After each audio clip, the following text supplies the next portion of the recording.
There is a photograph taken by Cecil Beaton in 1953 that most people walk straight past. It shows an elderly woman, 81 years old, seated in full coronation dress. On her head sits a spectacular tiara of diamonds, sapphires and pearls, its graduated pinnacles rising like the skyline of a city she once visited as a young bride. Stacked along her right wrist, almost to the elbow, are diamond bracelets that were laid out on a table at Windsor Town Hall 62 years earlier, when the world still believed her life was going to be simple and beautiful. She has attended 4 coronations. She has outlived a grandmother who ruled an empire. She survived a marriage that was annulled by ducal decree, without her consent, without her presence, and for reasons so scandalous that an English lawyer refused to read the charges aloud in her presence. She lived through 2 world wars, ran a hospital, conceived one of the most visited objects at Windsor Castle, and carried a secret grief across the Solent on a boat, alone, for a family that had lost everything. Her name is Princess Marie-Louise of Schleswig-Holstein, and almost nobody remembers her. That is the question this story asks. Not just who she was, but why a woman of this particular intelligence, this particular resilience, this particular presence managed to slip so completely through the cracks of royal memory. The answer, I think, has everything to do with what was taken from her in 1900 and what she chose to build in its place. Poor little Louise, very ugly. She was born on the 12th of August 1872 at Cumberland Lodge in Windsor Great Park, which tells you almost everything about the first chapter of her life. Not in a palace, not at a distance, at Windsor, within earshot. Her mother was Princess Helena, Queen Victoria's 5th child. Her father was Prince Christian of Schleswig-Holstein, a man who had accepted, as a condition of his marriage, that he would live in Britain and treat Victoria's wishes as paramount. The family existed, in a very real sense, on call to the sovereign. Marie-Louise grew up watching her grandmother manage an empire from the inside of a domestic arrangement, and she absorbed both the warmth and the iron of it. Victoria's famous telegram, sent after a visit and quoted directly in Marie-Louise's own memoir, read, "Children very well, but poor little Louise very ugly."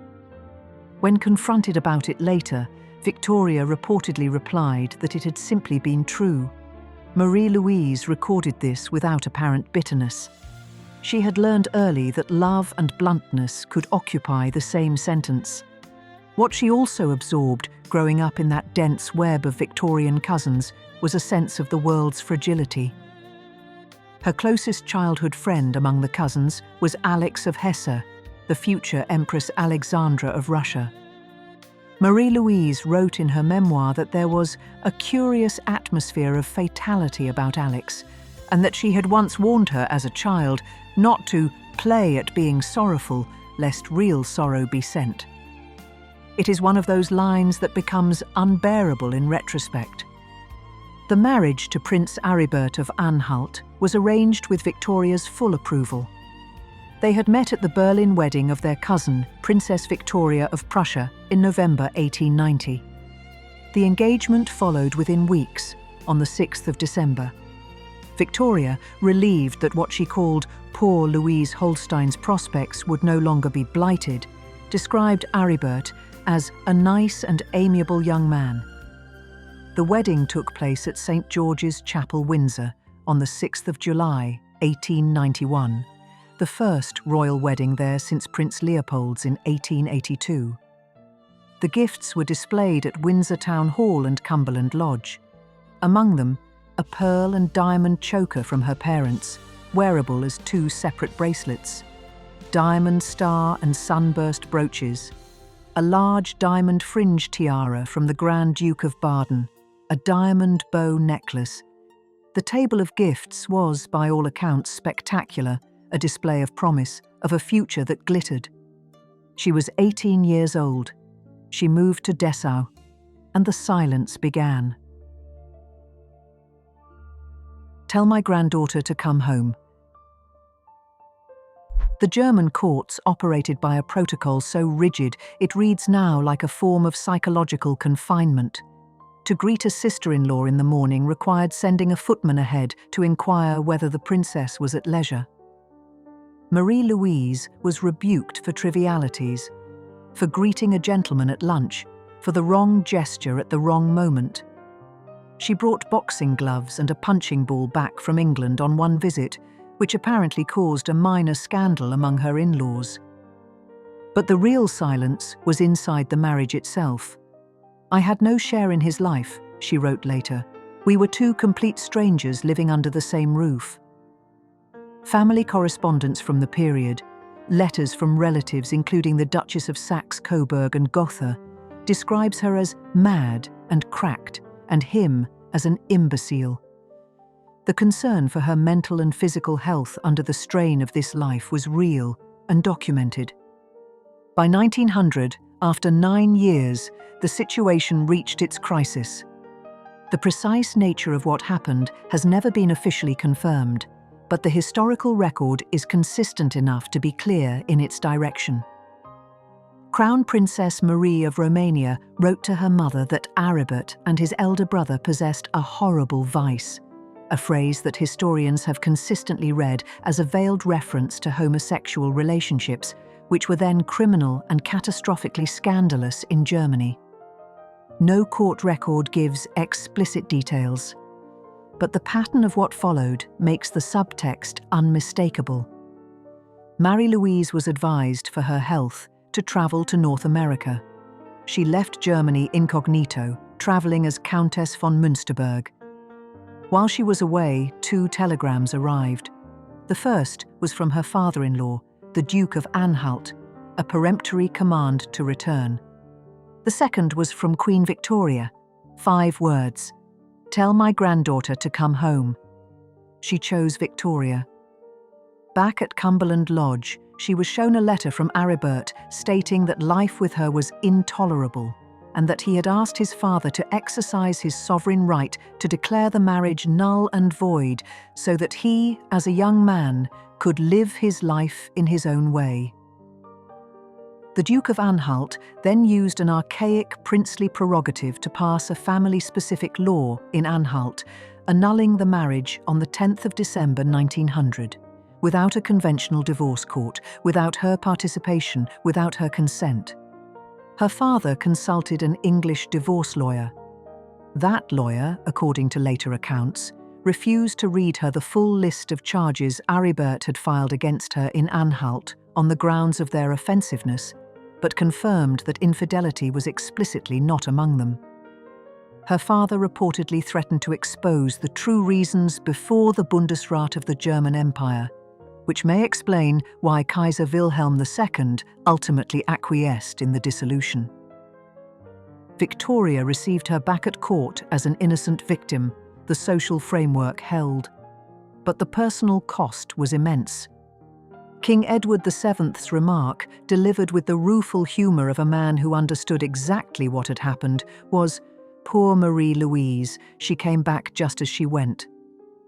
The implication, widely understood, was that the marriage had never been consummated.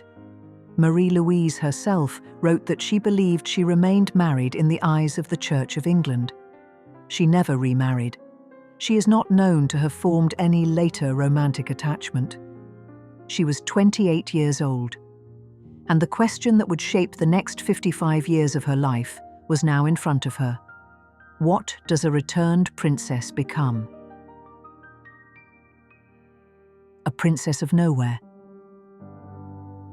There was no template for what she was, legally free under Anhalt law, emotionally wounded, convinced she remained sacramentally married, a Victorian princess in an Edwardian world with no husband, no household, no territory, and no obvious role. She built one anyway. She established an independent London household and began, under her mother Helena's guidance, the work of public service. Helena had co-founded the Army Nursing Service and was deeply involved in hospital work. Marie-Louise learned committee work, hospital visiting, fundraising. Over the following years, she developed a portfolio of patronages, hospitals, children's organizations, arts bodies, girls' and boys' clubs, that made her, by contemporary accounts, one of the most active non-reigning members of the extended family.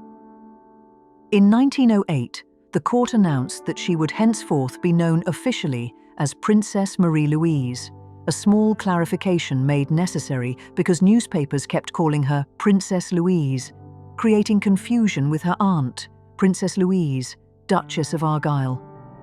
It was a minor administrative correction. It was also, in its way, a declaration of distinct identity. Then came 1914. When war broke out, she had no hesitation. She chose Britain, unequivocally, without drama, without public statement. She moved into Kensington Palace to support her aunt Princess Beatrice when Beatrice's son, Prince Maurice, was killed at Ypres. And she set up and personally ran a 100-bed hospital in Bermondsey, which she operated from 1914 to 1920. She wore elegant dresses and hats to the wards, not a nurse's uniform. She later explained that she believed the dying soldiers preferred to see beauty and normality. It is one of the most quietly radical things in her memoir, the idea that beauty, in extremity, is not vanity, but a form of care. In 1917, when George V renounced the family's German titles, many relatives received new anglicised dukedoms and styles.